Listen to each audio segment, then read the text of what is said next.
2008-এ আমার বোন ধানমন্ডিতে থাকতেন, ওই বোনের হাজব্যান্ড থাকতেন কোরিয়া। তখন 2 ছেলেকে পড়ালেখার জন্য ওই বোন থাকতেন, তখন ওই বোনের বাসায় আসি। ওই নিচে আমার বাচ্চার বাবার ফুপু থাকতেন। তখন এরা আমাকে দেখে বলতো, আমি একটু আগে থেকে এই পর্দাটা, আমি এখন থেকে না, আমি আগেও নামাজি, কিন্তু তখন একটু বাইরে যখন ছিলাম, দেশের বাইরে, তখন স্টাইল, যেমন হেয়ার স্টাইল করতাম, অনেক নেল পালিশ চয়েস ছিল ড্রেস আপের সঙ্গে। আচ্ছা, তো আমি একটু পিছনে ফিরতে চাই আমাদের অনুষ্ঠানের নিয়ম অনুযায়ী, খুব ছোট করে, যেহেতু আপনার গল্পটা মূলত সংসার কেন্দ্রিক গল্প। তার আগে আমি একটু জানতে চাই যে আপনার ফ্যামিলি সম্পর্কে, লাগে আপনার বাবা কি করতেন, আপনার কয় ভাই বোন ছিলেন? আমার বাবা রোডস অ্যান্ড হায়ার প্রথম শ্রেণীর ঠিকাদার ছিলেন। আমার বাবা স্ট্রোক করে মারা যান 2003-এ। তখন আমি বাইরে যাই, আমার বোন, দুলাভাই আর বোনের ছেলে ছিল তখন। ওরা বাইরে ছিল আগে থেকে? জি। তখন আমি এক সময় বলেছিলাম যে আমাকে নিয়ে যেতে ওই দেশে। কোন দেশে? দক্ষিণ কোরিয়াতে। দক্ষিণ কোরিয়াতে। তখন আমার দুলাভাই বলেন, আরে আনমেড মেয়েরা এখানে আসে না, এটুকুই শেষ, আর কোনো কথা নাই। তার কয়েক মাস পরে আমার বাবা স্ট্রোক করে মারা যান। তখন আমি খুবই আপসেট হয়ে যাই, কারণ আমি সবার ছোট ছিলাম। আর আমার বাবা কিছু হলে আমাকে বলতো পানি খাওয়া, কিংবা বাসায় এসে গেট খুলে বলতো যে তুমি দরজা, আমার নাম ধরে বলতো দরজা খুলে। আমার দাদি মারা যাওয়ার পরে আমাকেই ডাকতো। দেখা যায় ভাইরাও অনেক কি করতো, আমার বোনরাও আবদার করলে, সবার ছোট ছিলাম, দেখা যায় বাবা ঈদে আলাদা দিয়েছে, বোনরা আলাদা দিয়েছে, ভাইও আলাদা দিয়েছে এইভাবে। আবার 3 ভাইয়ের বেতনের টাকাও মাঝে মাঝে আমার কাছে রাখতো, কারো টাকা চোপার নিচে রাখতাম, কারো আলমারিতে রাখতাম। দেখা যায় বাবা, কিন্তু আমি কখনোই, আমার একটা অভ্যাস ছিল, টাকা আমি নষ্ট করতাম না এখনো, না হলে এই ঢাকাতে আমি ধানমন্ডিতে টিকে থাকতে পারতাম না। যে বোন যেটা দিচ্ছে সেটা আমি আজকে 7 বছর চলে এভাবে চলি। আমার বোনও বলে যে আসলে ওই সংসার জীবনে অনেক। ঠিক আছে, বুঝতে পেরেছি আপনার পরিবার সম্পর্কে। কয় ভাই বোন আপনারা? আমরা 3 ভাই 6 বোন। 3 ভাই 6 বোন। তো আপনি যে গল্পে ছিলেন যে আপনার বোনের বাসায় বেড়াতে এসেছেন, এটা দেশের বাইরে থেকে থেকে আসার পরে, বাংলাদেশে আসার পরে, দেশে থাকা আসার পরে, যে ওটা একটা আমার ফ্যামিলির সাথে, আমার মায়ের সাথে একটু রাগ হয়েছিলাম। তারপরে যেই বোনটা আমাকে এখন যে সব কিছুই দেখে, তার উপরে একটু রাগ হয়েছিলাম, তার জন্য ওই বোনের বাসায় আসছিলাম। আর তাদের সাথে আমি টোটালি কন্ট্যাক্ট করতাম না, তখন সময় কাটাতাম শুধু। আমার রুমে একটা টিভি, আমি স্টেডিয়াম থেকে একটা টিভি কিনছিলাম ওই সময়, যে আমার সময় আসলে কাটে না ইবাদত করেও। আচ্ছা, আপনার পড়াশোনা বেশি দূর হয়নি? আমি বাইরে চলে গেলাম, ইন্টার করে আর করা হয়নি। ইন্টার পরে আপনি পড়াশোনা করতে পারেননি। ওকে, সো দেশে আসলেন, দেশে আসার পরের ঘটনা। দেশে আসার পর যাই হোক, এইভাবে আমার তাও সময় কাটে না, তখন বিভিন্ন তালিমে যায়, নিচে যায়। তখন ওই নিচের ওই সময় ওরা ছিল 2 বোন, তো আমাদের বাসায় আসতো, আমাদের বাসায় কোনো ছেলে ছিল না। তখন বেশ ওদের সাথে মাঝে মাঝে বাইরে যেয়ে খেতাম। আর আমার ব্যাগে তো পার্সে অনেক টাকা থাকতো, তখন মার্কেটে যেতাম, ওদেরকে বাইরে গেলে খাওয়াইতাম। ওরা বলতো আন্টি ঠিক আছে খাও, আমিও খেতাম, মজা পেতাম, একা একা ভালো লাগে না, ওদের সাথে নিয়ে যেতাম। তখন আমাদের বাসায় এসে ওদের গেস্ট আসলে আমাদের বাসায় থাকতো, তখন আমার ফোন নিয়ে বলতো আন্টি একটু ফোন দিই। আমি বলছি আচ্ছা ঠিক আছে দাও। এভাবে কোথায় ওরা দিত আমি এটা জানতাম না, কিন্তু ওরা কথা বলতো। পরে ওই নাম্বার থেকে আমাকে আবার কল আসতো, তখন আমি বলতাম যে আসলে আমি তো ফোন দিইনি, আপনাকে দিছে। এইভাবে সে বিশ্বাস করতো না। এইভাবে সে 1 দিন 2 দিন কথা বলতে বলতে পরে আমার সাথে কথা হয়। পরে আমি তার সঙ্গে কোনোদিনও কথা বলিনি, মেসেজ পাঠাইতাম। তারপর ওই সময়টা মনে হয় T20 খেলা হচ্ছিল, ক্রিকেটের T20 হচ্ছিল। আমি আবার আগে থেকে, ছোট সময় থেকে ক্রিকেট খেলাটার ভক্ত। তখন দেখতাম আর ওনাকে মেসেজ, তখন বলতাম যে ঠিক আছে আজকে যদি এই বাংলাদেশ জিতে তাহলে আপনার সঙ্গে আমি কথা বলবো, মেসেজ পাঠাবো না। তখন ওই T20 জিতার পরে 2008 সালে, তখন আমি তার সাথে ওই দিন থেকেই প্রথম কথা বলি। তখন আমাকে বলে যে আপনি নাম্বার, আমি বলি কি আসলে এমুক নামে কি আপনাকে চিনেন? বলে হ্যাঁ আমার মামাতো বোন হয়। আমি বলি হ্যাঁ, ওরাই ফোন করতো, কিন্তু আমি কখনো আপনাকে ফোন করিনি এই নাম্বার থেকে, আমার নাম্বার নিয়ে ওরা কথা বলতো। এইভাবে তার সাথে পরিচয় হলে সে তখন কি করতো, আপনার যে 2008 সালে ভোটের কাজগুলা যে হইতো, বিভিন্ন জায়গা থাকতো, তখন অনেক কথা হতো। তখন বলতো যে আমি তো আজকে কথা বলতে পারবো না, আমার এখানে রিচার্জের নাই। তখন আমি নিচে যেয়ে ওকে কখনো 100 টাকা নিচে রিচার্জ দিতাম না। তখনও বলতো কি, আমি ফোন দিতাম না, যখনই রিচার্জ দিতাম তখন আমি আর ফোন দিতাম না, দেখি যে ওকে দেন, আমি তো রিচার্জ করেছি। জি, তখন দেখতাম ফোন যে বল কে যেন আমার মোবাইলে টাকা পাঠাইছে। আর ও যখন ফোন করতো ভোর 4টা পর্যন্ত দেখা যায় কথা বলতো। আর আমার ব্যালেন্স থাকলে, আমার ব্যালেন্স শেষ হলে ও আবার ধরতো, তখন আমি ফজর নামাজ পড়ে পরে ঘুমাইতাম। পরে আরেকদিন বলতো আমি আজকে কথা বলতে পারবো না, কারণ আজকে আমার একটা রিচার্জ না, এখানে নাই। তখন আমি আবার ওই দিন ধরা পড়ে গেছি যে হ্যাঁ আমি টাকা দিচ্ছি তাকে। এইভাবে মানে একটা বিষয়ে ক্লিয়ার ছিল যে আপনাদের দুজনেরই ভালো লাগা তৈরি হচ্ছিল। জি জি, 14 দিনের কথা হয়েছে, আমাদের দেখা হয় নাই। ফ্যামিলি থেকে আমার মা বোনরা একটা ছেলে ঠিক করে আমার সিটিতে, ছেলেটা আমাকে আমার বোনের বাসায় দেখতে আসে। পরে আমার বোন জিজ্ঞেস করে যে তোর কেমন লাগছে, আমি বলি জি ভালো। তখন এক পর্যায়ে ছেলেও পছন্দ করে, কিন্তু ছেলে বলে আমাকে 6 মাস পরে তুলে নিবে, এখন বিয়ে হবে। তখন আমার জামাই বোনরা এক পর্যায়ে যায় আমার সিটিতে। আমার চাচা, আমার বাবা যেহেতু বাচ্চা ছিলেন, আমার চাচা গার্জিয়ান ছিলেন, আর আমার মা, সবাই তারা যে ওই বাসায় যে বলে যে না আমরা দিব, কিন্তু বাট উঠায় আনার পরে 6 মাস রাখেন, তাতে সমস্যা নাই, কিন্তু যেদিন বিয়ে হবে সেদিন মেয়ে নিয়ে আসতে হবে, আপনাদের বাড়িতে নিতে হবে। এটা কে বলে? আমার ফ্যামিলি থেকে। আচ্ছা। তখন এক পর্যায়ে ওটা আমি জানতাম না।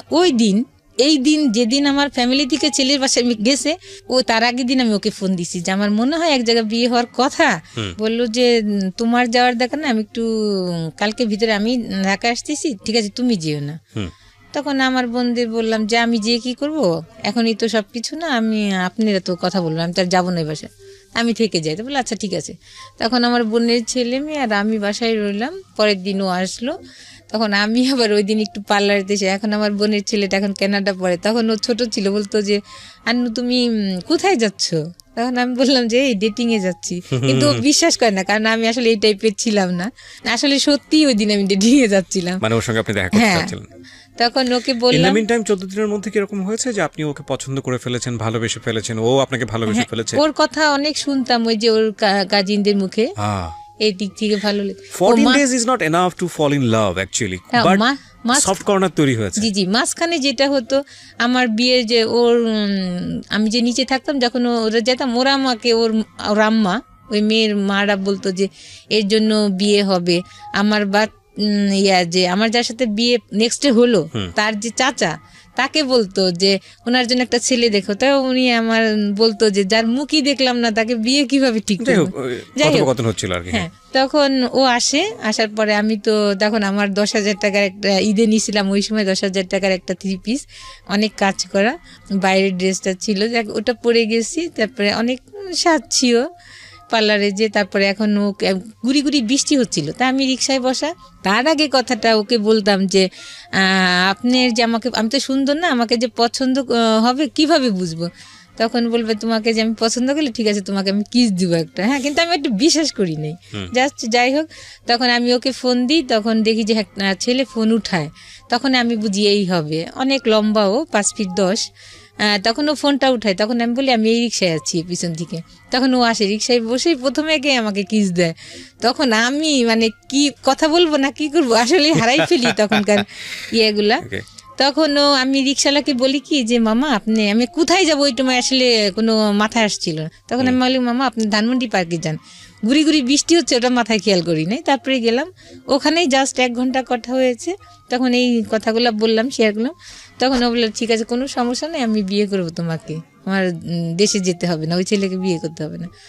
তখন আমি বললাম ছেলেটা তখন জানতাম যে ও তো ইঞ্জিনিয়ার, কিন্তু ওই কাজটা তখন ও করে, ভোটার আইডি কার্ডের কাজটা কাজ করে।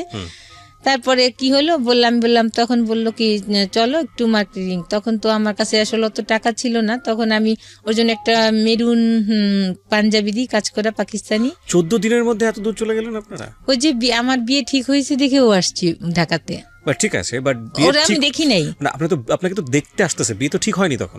ওই জন্য যখন কথা হলো তখনই বললো যে না তোমার ওখানে যেতে হবে না, আমি তোমাকে বিয়ে করবো। তারপরে আমি বললাম যে আপনি যে বিয়ে করবেন ঠিক আছে, আপনি তো আত্মীয় আছে তাহলে এখানে, তাদেরকে বলে না তাদেরকে বলা যাবে না। আমি কই আপনার বাবা মা না, কি না তাও বলা যাবে না। মানে আপনি ওকে ভালোবেসে ফেলেছেন, টু বি অনেস্ট। হ্যাঁ, আসলে 14 দিন কথা হয়েছে। যাই হোক, এইগুলো কিন্তু পয়েন্ট। হ্যাঁ, এগুলো খুব পয়েন্ট, এবং এগুলো আমাদের জীবনে প্রতিনিয়তই ঘটে। 14 দিন হয়েছে ওনার ক্ষেত্রে, কারো ক্ষেত্রে 1 ঘন্টা হয়ে যায়। আর ওই দিনে আমি প্রথম দেখি, তারপরের দিনে আমার আর কি বিয়ে হয়। তখন আমরা নিউ মার্কেট যাই, নিউ মার্কেটে যে আমার সাইজ চুজ করে ওর ড্রেসগুলো আগে কিনে দিই ওকে, আর আমার শাড়ি পুরা টাকাটা হয় না, আমাদের যে টাকা ছিল শপিংটা হয় না করা। পরে আমি কিছু টাকা করে রেখে আসি, বলি আপনাকে এইভাবে আমি পাঠাই দেবো, দিয়ে যাবো এখন। পরে এসে আমার শাড়িটারিও কেনার পর আমার ব্লাউজ বানাই দিতে দেয়। আর আমরা বাইরে তখন খেলাম, দুজনে খেয়ে আমাকে আমার বাসার কাছেই নামাই দিয়ে চলে গেল। আপনারা দুজন সম্পর্কে জানতেন? ওই যে ফোনে যত কথা হয়েছে। মানে কি জানতেন, ওর পরিবার সম্পর্কে ডিটেইল জানতেন? হ্যাঁ জানতাম, কারণ ওর কাজিনরাই সবসময় বলতো। আচ্ছা, আমাকে আগে নিয়ে পরিবার সম্পর্কেও জানতো না, তেমন জানতো না আমার পরিবারের সঙ্গে। 14 দিনের দিন দেখা, প্রথম দেখাতেই এরকম একটা ঘটনা। আমি আসলে কিছু বলি নাই, কিন্তু কারণ কি তাকে চিনি না, তার কাছে আমার ফ্যামিলি এত কথা। পরের দিন আপনারা বিয়ে করার প্ল্যান করছেন, তো বিয়েটা তো আসলে পারিবারিক বন্ধন, দুই পরিবারকে বলেছিলাম আমি।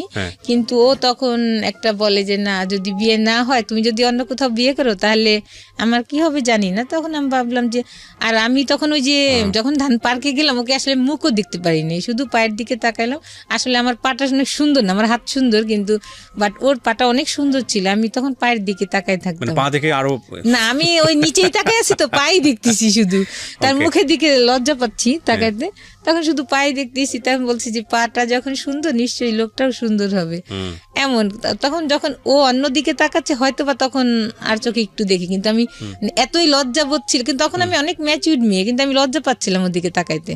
ফোনে কথা হওয়া আর দেখা অনেকটা একটু থাকে, ব্যতিক্রম থাকে। তখন যখন ফেস টু ফেস কথা কই, তখন লজ্জা ছিল, কিন্তু ওকে আমি অনেক টাইম ওর মুখের দিকে তাকাইতে পারিনি। যাই হোক, এক পর্যায়ে তখন ও মার্কেটে নিয়ে যায়, এগুলা কিনা হয়, তখন আমি ওর ওই কাজিনের মায়ের কাছ থেকে আমি টাকাগুলো নিই। তখন আমার ব্যাংকে যাওয়ার ছিল না, পরে ওখান থেকে 6,000 টাকা নিয়ে আমি আরো মার্কেটের ওখানে দোকানটা দিয়ে, আপনারা নিজেরা শপিং করেছেন। পরে ও আমাকে রেখে ফ্রেন্ডের, গাজীপুর এক ফ্রেন্ডের বাসায় যায়। আমি কালকে তুমি রেডি হয়ে থাকো, আমি তোমাকে নিতে আসবো। অনেক বৃষ্টি থাকে, এত বৃষ্টি, আমাকে ছিনজি করে নিতে আসে। ওই দিন আমি একটু সাজি যে আজকে যখন আমার একটা দিন, তখন সে যে ওর ওই ফুপুকে আমি সালাম করতে যাই, আমি বলি কি দোয়া করেন, বলে হ্যাঁ আপনার মনে আসা পূর্ণ হোক, কিন্তু সে জানছে না যে তারই আসলে ভাইয়ের ছেলে। যাই হোক, পরে ওখানে অনেক ওরা অ্যারেঞ্জমেন্ট করে, গাজীপুর সালতা আমার বিয়ে হয়। বিয়ে হলে বিয়ে ছিল ওর ফ্রেন্ডরাই ছিল, আমার কেউ ছিল না আমার পক্ষে। তখন এক পর্যায়ে কাবিনের টাকা বেশি লিখেছে, 4 লাখ টাকা কাবিন হয় দেখে। একটা বিষয় খুবই খেয়াল করার মতো, সেটা হচ্ছে ঘটনার যদি একদম 2 লাইনে সাম আপ করি, উনি যাকে বিয়ে করলেন ওনাদের নিচ তলার ভাড়াটিয়া, যার সঙ্গে ওনার একটা সম্পর্ক ছিল, এই অর্থে 2 বোনের সঙ্গে উনি বাইরে মাঝে মাঝে আউটিং করতেন। তারা ওনার ফোন ব্যবহার করে যে ভদ্রলোককে উনি বিয়ে করলেন তাকে ফোন দিত। তো এইভাবে আসলে ওনার সঙ্গে কথোপকথন একটা পর্যায়ে, এবং 14 দিন কথোপকথন যেটা হয়েছে যে উনি অনেক বেশি লোনলি ছিল। ইতিমধ্যে উনি বাড়ি থেকে রাগ করে ওনার বোনের বাসায় আছেন, ওই সময়টাতে উনি টাইম পাস করছেন, বিভিন্ন রকমের কথাবার্তা বলতো ওই ভদ্রলোকের সঙ্গে। ইন দ্য মিন টাইম ওনার বাড়ি থেকে বিয়ে ঠিক করা হয়, সেটা ওই ভদ্রলোক জানতে পারে। জানার পরে ওনার সাথে ফার্স্ট দেখা, ইমোশনালি ওনারা একটা সিদ্ধান্ত নিয়ে ফেলেছেন, দে উইল ম্যারি। এবং যেখানে মেয়ে পক্ষের কোনো গার্জিয়ানই উপস্থিত নেই, ছেলে পক্ষের কয়েকটা ফ্রেন্ড আছে, এই বিষয়গুলো খুব খেয়াল করার মতো। আপনারা হয়তো গেস করছেন যে এরপরে কী হবে না হবে, বাট এগুলো আমাদের প্রাত্যহিক জীবনে হয়, হওয়ার পরে আসলে কি হয় সেটাও খুবই লেসন। আচ্ছা, আজকের স্টোরিতে হ্যাঁ বলেন। তারপর ওখানে নিয়ে যে বিয়ে হয়, তখন ওই কাবিনের টাকা করতে যে টাকা থাকে না, তখন আমার গলায় চেন ছিল, চেনটা রেখে আমি ওখান থেকে কিছু লোন করি, যে টাকা আমি পাঠিয়ে দিলে চেনটা নিয়ে যেতে। তারপরে এভাবে বিয়ে করে আমরা দুজনে একসঙ্গে আসি। আসার পরে ওই দিন আমার বোন ছিল না, ওই যে আমার ছেলে পক্ষ দেখার জন্য যে সবাই গেছে, যেসে ওই দিন বাসা ফাঁকা। তখন আমি বলি কি থাক, কোথাও যাওয়া থাকে না, আমাদের বাসায় যেয়ে উঠি। তা ওদের ওইখানে আমরা একটা ছিলাম, আমাদের ওর ফ্রেন্ডের এক বাসায় আমাদের থাকতে দিয়েছিল এক রাত। ওরা অনেক ফুল টুল দিয়ে ওখানে অনেক কিছু ওরা সাজায়, আমাদের অনেক জি বাসর রাত ওরা ওখানেই করে। আর আমাকেও বরণ টরণ করা যেটা, এটাও ওরা করে এগুলা। তারপরে ফিতা দিয়ে আমাকে ফুল দিয়ে গেট রুমে ঢুকায়। তারপরে পরের দিন আমরা চলে আসি। আমি বলি তাহলে আমার বোন তো নাই বাসায়, আমাদের বাসায় উঠি। অনেক রাত্রে আসি। তারপরে ধানমন্ডির এসে 27 বসে আমরা ফুচকা খেয়ে বাসায় ঢুকি। খাবার খেয়েছিলাম কিনা জানি না। তখন বাসায় এসে থাকি, বাসায় আবার আরেকটা মা মেয়ে থাকতেন ওই বাসাতেই, বড় বাসা ছিল, আরেকটা রুমে উনরা থাকতেন। তখন আমি উঠলে পরে উনরা আবার আমাদেরকে শরবত, মিষ্টি না ওই সময় একটা শরবতই আমাকে খাওয়াইছিল মনে আছে। তারপরে আমি ওই কয়েকদিন রান্না করিনি, উনরাই রান্না করে দিত। আমি বলতে কি ওনারা আপনার হাজবেন্ডের আত্মীয় ছিল না? তাহলে ওনরা অন্য পার্সন ছিল ওখানে থাক, ওই একটা বাসা জানতো আপনাদের সম্পর্কে, আপনারা দুজন ওখানে থাকতেন। যে আমি বলছি খালাম আমি বিয়ে করছি, তখন বলছি যে নিচে ওর আত্মীয়, তখন ওনরা চিনে। যা কয়েকদিন থাকার পরে তখন ওই মহিলা মাঝখানে জানি না, তার ছেলে ম্যারিড ছিল, কিন্তু আমাকে খুব ডিস্টার্ব করতো। আমার বোনকে আমি বলেছি অনেকবার, ওই যে মুরব্বী কি মা ছেলে মাটা। তারপরে আর কিছু বলি না। যখন আমি বিয়ে হয়ে আসছি, তারপর আমাকে রান্না টান্না করে আমাদের দুজন খুব আদর যত্ন করছে। মাঝে যে নিচে ওর ফুপুকে যে আবার উনি এইগুলা করছে আমি জানি না। পরে উপরে আছে, তখন আমাদের রুম বাইরে থেকে তালা দেওয়া যে ওরা নাই, কিন্তু উনি কি বলছে যে ওরা ভিতরে আছে, এখন আমাদের দুইজনের তো অনেক ওয়াশরুম চাপছে, কিন্তু বেরোইতে পারছি না। ওরা যাচ্ছে না 12টার পর্যন্ত এই বাসাতেই, ওরা মা মেয়ে ওর কাজিন ওর পুপু ওরা বাসাতে।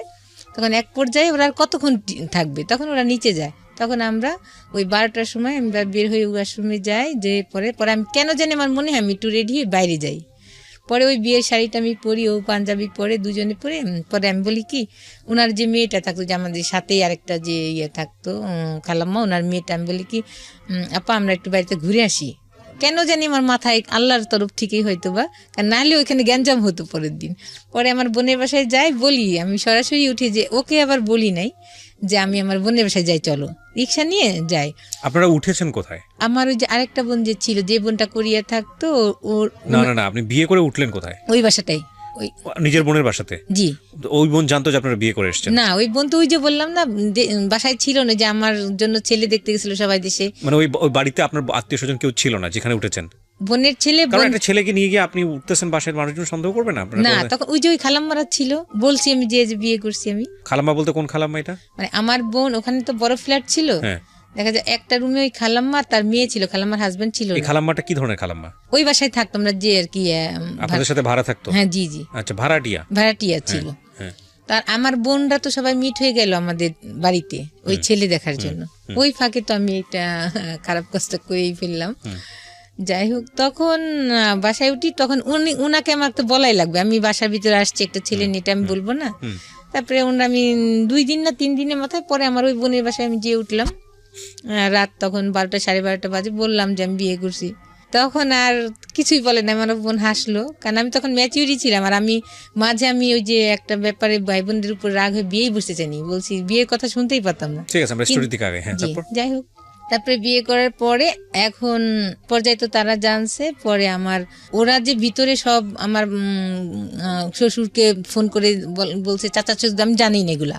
পরে আমাদেরকে ফোন না, আমি ড্রেস নিতে আসি বাসায়, আমার বোনের বাসায় আমি থাকি। আমার বোন বলে কি, যাওয়া দেখা নাই, ওখানে কে রান্না বাড়া তোর দিবে, তোর এখানে নিতাম। পরে আমি ড্রেস আনতে যাই, ওর ড্রেস, পরে ওর শু আর ড্রেস আমি ব্যাগে নিয়ে আসতে, তখন দেখি যে ওর ফুপু তো বোন তালা দিয়ে রাখে গেটের, মেন যে গেট, নিচে কেচি গেট। কি ব্যাপার তালাকে? ওদের বাসায় বলি আপনি চাবি দেন তালাকে।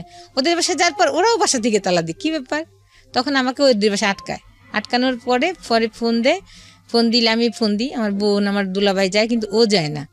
না গেলে ওখানে প্রথম দেখি ওর বড় চাচাকে, আর আরেক চাচা, 2 চাচা আসছে। পরে 3-4 ঘন্টা আমাকে আজে বাজে কথা বলছে ওর পুপু।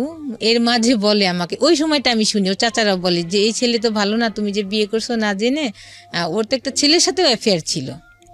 তখন বলে ওরা, ওই সময়টাকে আমাকে বলে যে একটা ছেলের সাথে অ্যাফেয়ার ছিল, ওই ছেলের জন্যই ও গলায় দড়ি নিতে চাইছে, কেরোসিন গায়ে ঢেলে ও আত্মহত্যা করতে চাইছে। আমি এর কোনো কিছুই বলি না, কিন্তু ভিতরে বলি আল্লাহ এখন আমি কি করবো। তখন মেন লজ্জা পাচ্ছিলাম, ওখানে বোন জামাই ছিল। আমি যদি একা শুনতাম কথাগুলা আমি লজ্জা পেতাম না, কিন্তু কষ্ট পেতাম। কিন্তু আমি মনে হচ্ছিল কি আল্লাহ মাটি, কিন্তু ওরা যে বকাবাজি করতেছে ওইগুলো আমার কানে যাচ্ছে না, আমি খালি এইগুলো আমার বোন দুলাভাই শুনতে। যাই হোক, তা আমি ওই সময় ফার্স্ট জানি এগুলো। এখন আমি কি করি, আমি না কিছুই বলি নাই। তখন আমার চাচা শ্বশুর আমাকে, যে উনি মারা গেছেন, উনি আমাকে একটা সার্টিফিকেট দিয়েছিলেন যে মেয়েকে একটা ধন্যবাদ, এত ঘন্টা ধরে এত মানুষ এত কিছু বলছে, যে একটা কথাও কিছু বলে নাই। তখন আমাকে বললো তোমার মতামত কি? আমি বলি কি আসলে তো আমি একটা অন্যায় করে ফেলেছি, আমি এখন কি বলবো, এটা আমি বলেছি ওকে যে গার্জিয়ানকে করতে, কিন্তু ও গার্জিয়ানের আপনাদের করে না। আমি বলছি আমার গার্জিয়ান নিয়ে, ওর গার্জিয়ান নিয়ে, কিন্তু ওইগুলা করেন। এক পর্যায়ে আমি বাধ্য হয়েছি ওর সঙ্গে বিয়ে বসতে।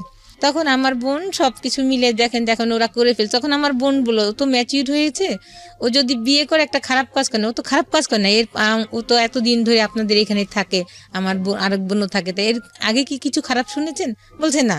তাহলে কিভাবে খারাপ বলতেছেন? আমার বোন সে বিয়ে করছে, কোনো খারাপ কাজ করে নাই। সে যদি এর আগেও একটা অকারেন্স করতো তাহলে বললাম না আসলে আমি জানতাম না আমার বোন খারাপ, কিন্তু আপনারাই তো সার্টিফিকেট দিচ্ছেন যে এর আগে কিছু শুনেন নাই, আপনারাই ভালো বলছেন, এর আগেও বলছেন, আর আমি নিজেও জানি আমার বোন ভালো। যাই হোক, তখন এক পর্যায়ে আমার চাচা শ্বশুররা সার্টিফিকেট দেয়, আমার শ্বশুরের বলে যে না এরা ভদ্র ফ্যামিলি, এরা জব করে, সবাই শিক্ষিত, বাবা নাই মেয়ের, কিন্তু এর ভগ্নিপতির দেখলাম এরাও খুব ভালো, কথাবার্তা বুঝে মনে হয়েছে। তখন আমার শ্বশুর ফোন দিল, ঠিক আছে ওদের এইভাবে আসা দরকার নেই, ওই দিনই ফোনে ওদের একটা অনুষ্ঠান করে নিয়ে আসবো, 3 তলায় আমি কমপ্লিট করি, টাইলস বসাই, তারপর ওদেরকে নিয়ে আসবো, ওরা যেন এমনি নাচ চলে আসে। যাক, এটাই ফাইনাল কথা। তখন আমি আমার বাসায় যেয়ে রইলাম এক পর্যায়ে। তারপরে মনে হয় এর 15 দিন পরেই আমার শ্বশুর দিন দিবে, বিয়ের দিন ডেট ঠিক হবে। ওই দিন আমার চাচা শ্বশুরও যাবে বাসায়। আমার শ্বশুর আবার গ্রামের বাড়িতে গিয়েছিলেন। ওখান থেকে আসার সময় সে নৌকায় একটা নদী পার হইতে হয়। গ্রামের বাড়ি থেকে আসার সময় নৌকাতে উঠার আগেই সে মনে হয় ওয়াশরুম চাপে সাইডেই ওয়াশরুম করতে যে স্টক করে, ওয়াশরুম করতে যে সে উঠে সাথে সাথে সে স্টক পড়ে যায়। ওখান থেকে তাকে হাসপাতালে আনতে আনতে সে মারা যান। তখন আমাদের বিশ্বাস হয় না। তখন আমার ওই বড় চাচা শ্বশুর ফোন করেন যে তোমরা কি কিছু জানো? আমরা বলছি না। তখন ওকে বলে যে তাই তুই চলে আস। তখন আমার বোন বলে যে তাহলে তুইও সাথে যা, আমাকে বলে। তখন আমিও যাই, আমি মনে হয় যাই সঙ্গে। ওর যাই গেলে পরে ও বাড়িতে নেয় না আমাকে। ওর একটা স্যার ছিলেন, স্যারের বাসায় আমি থাকি টিটিসিতে, আর ও বাড়িতে যায়। ও বাড়িতে যাওয়ার পরে আমার দুলাভাই আবার যায় ওই দিনই, ওর সঙ্গে আমার দুলাভাই যায়। পরে গেলে আমার দুলাভাই ওই সময় মৃত বাড়ি গেলেও সে তার যে সামাজিকতা সেটা করে গেছিলেন। দাদি শাশুড়ি, নানি শাশুড়ি, আমার শাশুড়ির জন্য শাড়ি, এগুলা সব সে সামাজিকতা করে গেছেন। তখন তারা বলল যে দেখেন এখন তো এই পর্যায়ে অনুষ্ঠান করার আসলে মন মানসিকতা নাই, আর মানুষও একটা খারাপ বলবে, তাহলে আপনি ওকে, আমার বাচ্চার বাবার কথা বলে যে ওকে যে নিয়ে আসুক। এক পর্যায়ে আমাকে নিয়ে যায়, ও অনুষ্ঠান ছাড়াই নিয়ে যায়, গ্রামের বাড়িতে উঠায়, ওখানে ছোটোখাটো অনুষ্ঠান হয়। তারপরে আমাকে শহরের বাড়িতে নিয়ে আসে। তারপর শাশুড়ি ওই বাড়িতেই থাকে, গ্রামে থাকে। শাশুড়ি আমার বোনরা আমাকে রেখে আসে শহরে। এক পর্যায়ে আমাকেই সব বহন করতে হয়। তাদের শুধু ঘরে চাল ছাড়া আর কিছু লবণও রাখে না, আর কলের পানি ছিল। আমার বোন আমাকে 10,000 টাকা দিয়ে আসে যে হাত খরচ বাবদে। ওই 10,000 টাকা আমি এক মাসে খরচ করি, এর ভিতরে আর কোনো বাজার কর না। তারপর এক পর্যায়ে সিলিন্ডারে গ্যাস শেষ হয়ে যায়, আমি চুলাতে রান্না করতে পারি না। পরে আমি গ্যাসও কিনি। এক পর্যায়ে তারা আর বাজার করে না, কিছুই করে না। কিন্তু তার ভিতরে আমি যাওয়ার পর থেকেই তারা করে যে আমাকে ছাড়াবে। নেক্সট একটা কথা, আমার দাদি শাশুড়ি ভাই উকিল ছিলেন, তা উনাকে আবার আমার শাশুড়ি ওনার সঙ্গে যোগাযোগ করে যে ওকে নিয়ে কথা। তখন আমার হাজব্যান্ডকে নিয়ে যায়, আমার দাদি শাশুড়ি ফোন করে নিয়ে যায়, বলে যে কত টাকা কাবিন করছিস, সেগুলো বলে কি বুঝে শুনে করছিস, এত টাকা কাবিন করছিস, বউ তো ছাড়তে হবে। বলে আমি বিয়ে তো করছি ছাড়ার জন্য না, যাই বিয়ে করছি ছাড়ার জন্য না। এইভাবে অনেক ঝামেলা চলতে থাকে। আর আমাকে যত শাস্তি যত প্রকারে আছে, আমাকে ডাইনিং স্পেসে শুইতে দেয়। দেখা যায় যে ও আসলে আমি সারাদিন আমরা কথা বলতে পারি না। আমি যদি কিচেনে থাকি, ও কিচেনে যে আমার সঙ্গে কথা বলে, আমাকে ধরে কিচেনে। কিন্তু তারা সবাই খাওয়া দাওয়ার শেষে আমি শুইছি, লজ্জা পাচ্ছি। আর বেডশিটও এমন একটা নোংরা ছিল, পরে আমার বোন একটা বেডশিট দিয়ে আসে, ওটা আমরা ব্যবহার করি। আমি কোনো কিছুই বলি না। উনি 6 মাস শুধু খেসারি ডাল দিয়ে ভাত দেয়। আমি খেতে না পেরে কাজের বোয়ারে দিয়ে আমি কচু শাক আমি রান্না করে ফ্রিজে রাখি, যে এইভাবে কিভাবে ভাত খায় ওরা নাস্তা। কিন্তু আমি নতুন বউ, বলতেও পারছি না কিছু। তারপরে এইভাবে আমার বোনটা বললে ওরা কি মাছ কিনে না? আমি বললাম তোর মাছ কিনে না, আমার তখন টাকা শেষ, আমি তখন আর কিভাবে ভেজিটেরিয়ান। আমার বাচ্চার বাবা শুধু একটা ডায়েরি ছিল, সামলাইতে থাকে। কেন ডায়েরিটা সামলায় কেন? পরে একদিন কোথায় সামলায় আমি জানি না। পরে একদিনকে আমার বাচ্চা দাদি বলে ওই ড্রামে কুলার চাল আছে, তুমি ধান বাঁচতে পারো? আমি বসে থাকি, আমার দেবরদের পড়াই, তারপরে আমার সময় থাকে। তারপরে বলে এখন ওদেরকে পড়াইতে বলে, এখন ধান চাল দিছে বাঁচতে, ঠিক আছে বাঁচতেছি। পরে ওখান থেকে চাল নিতে যেদিকে একটা ডায়েরি, এখন ডায়েরির পুরাটা আমি পড়ি, কোনো কিছুই পাই না। ওর স্কুলের সামনে যে দাঁড়ায় তার জন্য ওর আত্মহত্যা, এগুলো লেখা আছে। যে আমার মনে হয় আমি কেরোসিন গায়ে ডালে মারা যায়, আমি গলায় দড়ি নিই ফ্যানের সাথে, এগুলো লেখা আছে। বাট কোনো ক্লু পাই না যে এই ক্লুতে আমি বিশ্বাস করবো তার সাথে আসলে শারীরিক সম্পর্ক ছিল। পরে তার সাথে বলতে কার সাথে? ওই ছেলেটার সঙ্গে। যে আমি যখন শ্বশুর বাড়ি গেলাম আরো কম বেশি শুনছি এটা। শোনার পরে তারপরে আমি বিশ্বাস করি। ওই ডায়েরি শেষে যখন আমি এক জায়গাটা দেখি যে তোমার এই জায়গা যদি কোনো কেউ হাত দেয় তাহলে আমি অনেক কষ্ট পাবো, তখন বলি হ্যাঁ। সে যখন তার আগে আমি ডায়েরি পুরাটা পড়ছি, কোনো কুলু না পেয়ে ওই কথাটা যখন, তখন আমার আর কিছু লাগে না যে হ্যাঁ তার সাথে ছিল কিছু একটা, মানে এটা দুজনই ছেলে সম্পর্কই ছিল। হ্যাঁ কিছু একটা ছিল, সবাই বলছে, ওর মা সবাই জানে, ফ্যামিলি জানে, কারণ একই রুমে থাকতো দীর্ঘদিন। This is the very important thing. আমি কেন বারবার বলি এই গল্পটা কমন, মানে এই গল্পের প্রেক্ষাপটে আমি যে কথাগুলো বলবো সেগুলো কমন, খুবই কমন। বারবার বলি, প্রতিবার বলি, বিয়ে একটা পারিবারিক বন্ধন। বিয়েটা কখনোই ভেরি শর্ট টাইমে, ইট ইজ নট ফ্যান্টাসি বস, এগুলো ফ্যান্টাসি না। বিয়ে জিনিসটা ফ্যান্টাসি না। বিয়েটা দুটো মানুষের মধ্যে হয় না, দুটো পরিবারের মধ্যে হয়, অ্যাকচুয়ালি তাই। এবং ভালো করে একটা মানুষকে না জেনে, না বুঝে, না শুনে কখনোই এই সিদ্ধান্তটা নেওয়া উচিত না, উচিত না এবং উচিত না। কারণ বিয়েটা মানেই দায় মুক্তি না, বিয়েটা মানেই দায় সারা না, বিয়ে হয়ে যাওয়া মানেই হচ্ছে যে সব কিছু শেষ হয়ে গেলো তা না, বিয়ে হয়ে যাওয়া মানে হচ্ছে সব কিছু শুরু। এবং এই ভুলগুলো আসলে আমরা ইমোশনালি যে কত বড় স্কেলে করি, আনথিঙ্কেবল। বলেন তারপর। কিন্তু ও যে এই ধরনের আসলে বোঝা। আপনি পেলেন, তারপরে কি করলেন? পেলে পরে তখন এর আগের কথাটা বলি, ওই যে যখন অনেক রাতে আমি ওই ডিসিশন নিয়েছিলাম প্রথম দিনে, ওর চাচারা যখন মিট হলো ঢাকাতে আমি যাওয়ার আগে শ্বশুরবাড়ি, বলছিলাম যে না ওকে আমি ছেড়ে দিব, কিন্তু ও সারা রাত আমার এই দুই পা ধরে বসেছিল। আপনি ওকে জিজ্ঞেস করেছিলেন যে তোমার সম্পর্কে কোনো শুনেছি এটা ঠিক কিনা? বলে এগুলো মিথ্যা। তাহলে আমি বলে কি করে বিশ্বাস করি, তুমি কি করলে আমি বিশ্বাস করি? আমি কি কোনোদিন যদি আপনার কিছু শুনি তোমার, তাহলে আমি ইয়া করব। তখন আমার এই সারা রাত পা ধরে বসেছিল যে তুমি আমাকে ছেড়ে যেও না, হ্যাঁ তুমি কোনোদিন আমার কোনো খারাপ কিছু পাবা না।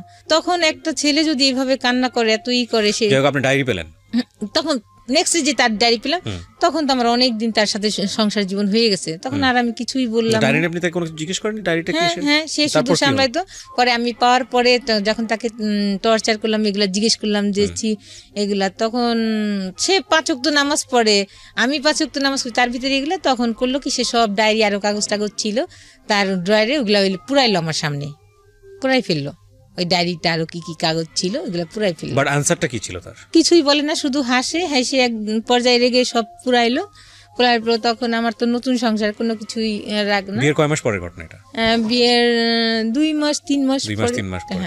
মানে আপনি তখন শিওর হয়ে গেলেন যে এরকম একটা সম্পর্ক ছিল? আর এলাকারও বলছে আমাকে এগুলা। যাই হোক, বলার পরে আমি তো সংসার করছি। এক পর্যায়ে আমার ছেলেটাকে এটা আপনি আইডেন্টিফাই করতে পেরেছিলেন ওই সময়? জি, ওদের পাশের বাসায় ছিল। তো রাতে ওদের কোনো বোন ছিল না, ওরা 4টা ভাই ছিল, ওদের 2 ফ্ল্যাট নিয়ে থাকতো, ফাঁকাই থাকতো রুমগুলা, ওর সঙ্গে রাত্রে থাকতো এসে, হয়তো বা বন্ধুর মতন খুব ক্লোজ ছিল এই পর্যায়ে। তখন যাই হোক, এগুলো সব আপনি ওর মুখ থেকে শুনেননি? না, ও আমাকে কিছুই বলে না। হ্যাঁ, ওর আত্মীয় স্বজন বলেছে।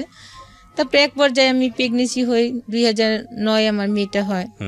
সংসারে একটু খরচ বেশি বাড়তি লাগে, কিন্তু হয় না। যেটা ওর যে বাসার নিচেই যে দোকান ছিল, ওটার যে আয় হতো, দেখা যায় মেশিনটা তারপরে মাসে দ্বিগুণ টাকা লেগে যেত নষ্ট হইলে সারার জন্য। এইভাবে খুব ঝামেলা হইতে থাকে। এক পর্যায়ে অনেক গন্ডগোল হয় মাঝখানে। আমি বলি যে এইভাবে চলতে পারে না, বাচ্চার একটা জিনিস খাওয়াতে পারি না, একটা কষ্ট। হ্যাঁ, তখন ও এর যাই হোক, এক পর্যায়ে তখন ও করে কি, একটা চাকরিতে যায়, বাসার ভাড়াটিয়া ছিল পাশে, তারে ধরে ইন্স্যুরেন্সে একটা চাকরি নেয়। ইন্স্যুরেন্সের চাকরি 1 বছরে, 2012 সালে যায় চাকরিতে। প্রথম দিকেই মানে চাকরিতে যায়।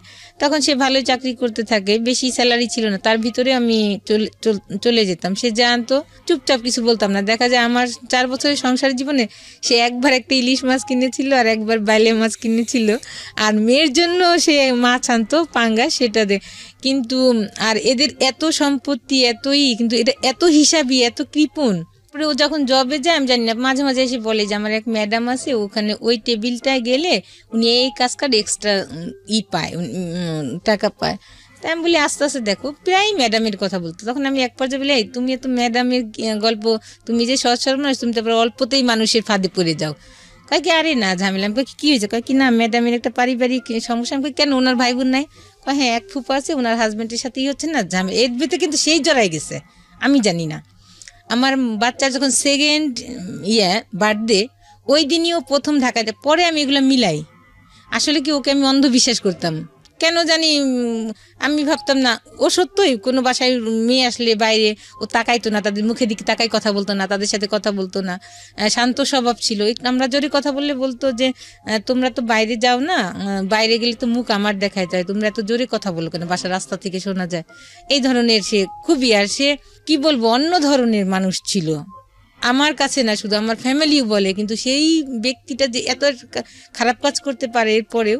তারপরে আমার বাচ্চাটা এরকম ম্যাডাম করতো। তখন ফার্স্ট ডেতে আমি ফোন করি, ঢাকা আসছে সে মেশিনের কাজে, বাড়ি থেকে ঢাকা আসছে। আসার পরে কি ব্যাপার, ফোন ধরে না, রিসিভ করে না। ওর বার্থডে বাজার করবো, সে গেছে 12টায় পৌঁছেছে, তার ফুল বন্ধ, ওর দাদির ফোন দিয়ে দেয় বন্ধ। তখনই সারি ওই মেয়েটা। আর ম্যারিড পার্সন, একটা কথা আমি যেটা বলি, ম্যারিড পার্সন মেয়েদের হয় কি সহজেই সহবাস হয়ে যায় একটা পুরুষের সাথে যদি সম্পর্ক থাকে। কারণ তখন তো মেয়েটার আর মেয়ে একটু ভয় পায় যে না কি করবো। আর ছেলেদের কোনো প্রবলেম নাই, কেউ দেখলেও কি আর না দেখলেও কি, যে এটা তো আমার তর্ক, কিন্তু মেয়েদের টানমেট ভয় পায় কিছু অ্যাক্সিডেন্টলি কিছু ঘটে কিনা, কিন্তু আমার পরবর্তীতে আমার সংসার জীবন কেমন হবে। কিন্তু ম্যারিড মেয়েরা কিন্তু এটা ভাবছে না, একটা ম্যারিড ছেলের সাথে সম্পর্ক, যেটা আপনার পার্সোনাল অপিনিয়ন, আমরা ওই জায়গাটায় না যাই, ইভালুয়েশনের জায়গাটা না যাই। ঘটনাটা কি ঘটেছে সেটা বলেন। হ্যাঁ, তখন দীর্ঘদিন ওই মেয়ের সাথে যোগাযোগ করে, যেটা আমি জানি না, ওর নামে আর একটা ওর কলিগ ছিল, বলতো কি ভাবি, তখন ওই মেয়েকে নিয়ে ওই মেয়ে একটু দূরে ছিল, বাসা কাছে নিয়ে আসছে যাতে তাকে সে যোগাযোগ বেশি করতে পারে, শর্ট টাইমে চলে আসতে পারে। পরে বলে কি ভাবি, আমার কোনো হাতে কিছু নাই এখন, আপনি সংসার আপনি রকম। বই কেন? ওই দিন আমি আমার টাকা নিয়ে যাই, ওর জন্য একটা জায়নামাজ গিফট করবো, 13ই নভেম্বরে বার্থডে ছিল, জায়নামাজ গিফট। তখন আমার হাত পা ভেঙে আসে যে কি বললো এটা। তখন আমি বলি আচ্ছা ঠিক আছে। তখন আমি আর বাসায় আসি না, বাসায় না এসে ওই মেয়ের অফিসের কাছে দাঁড়ায় থাকি। ওই দিন ও অফিসে নাই। ও আবার কি করতো, সবাই যখন লাঞ্চে যেত ও তখন যেত না, তখন ও ওই মেয়ের সাথে কথা বলতো। সবাই যখন লাঞ্চের থেকে আসতো তখন ও লাঞ্চে আসতো।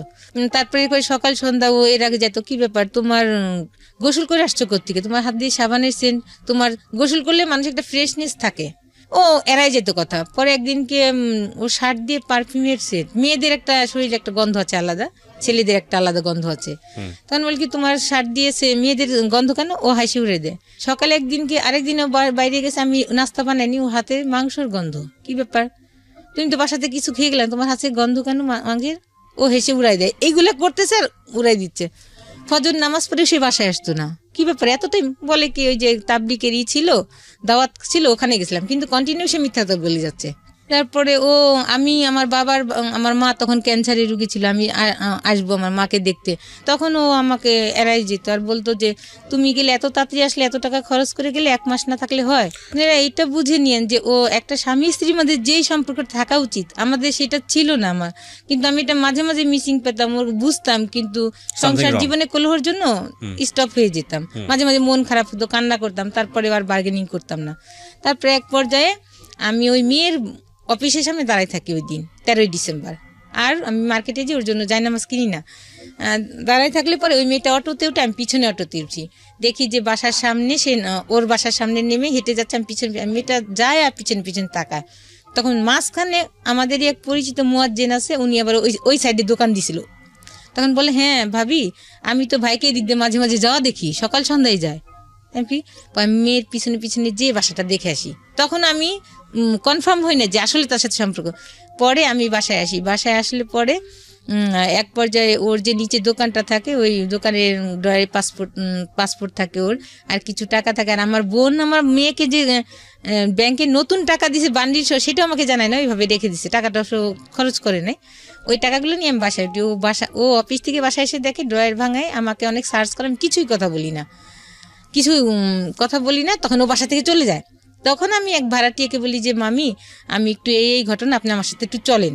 তখন উনি আমার সঙ্গে যায়, যে একসঙ্গে আমি আগে যে মেয়েটাকে ফলো করে যে বাসা চিনে আসছি, আমি কিন্তু ভিতরে ঢুকি নেই, মেয়েটাকে আমি দেখাইনি। কিন্তু যখন আমি ও বাসাতে চলে যায় আমাকে টর্চার করে, তখন মামিকে আমি সাথে নিয়ে যেয়ে দেখি যে দুজন একই সাথে, তখন আর আমি সহ্য করতে পারি না, মামিকে রেখে আমি ওকে বলি যে তুমি এগুলা করতে পারলে, এক পর্যায়ে হাতাহাতিয়া। তখন ওই মেয়েকে আমি গায়ে দিই যে এই, তার আগে আমি ওই মেয়েকে সাবধান করে আসছিলাম যে আমার একটা বাচ্চা আছে, এর আগে যে আপনি আমার সংসারটা নষ্ট করেন, ওকে আমি ভালোবেসে বিয়ে করছি ওকে, আপনিও আমার সংসারটা নষ্ট করেন। বলে কি আপা আপনি কি বলেন এগুলো, তখন আমাকে নাস্তার সাথে, আমি কিছুই খাইনি না খেয়ে, যাই হোক এই পর্যায়ে চলে আসি, আর কথা বলি না।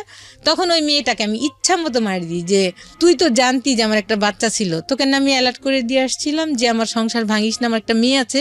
আর সে এই পর্যায়ে এইগুলা হয়ে যাওয়ার পরে, অকারেন্স হওয়ার পরে তার বাড়ি থেকে ভাই মারি।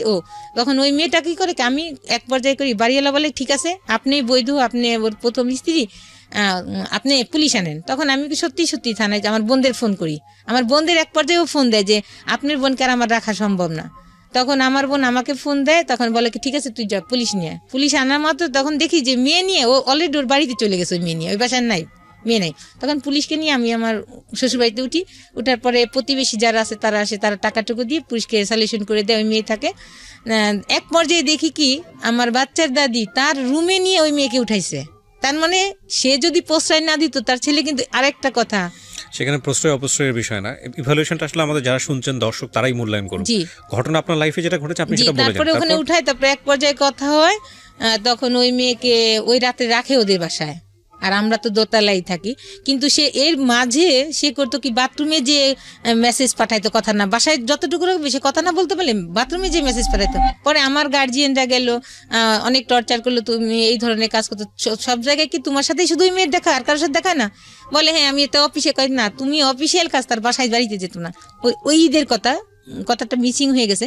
সে করছে কি, আমাদের বাসায় রেখে সে ওই মেয়ের বাড়িতে গেছে। প্রশ্নের উত্তর দেন।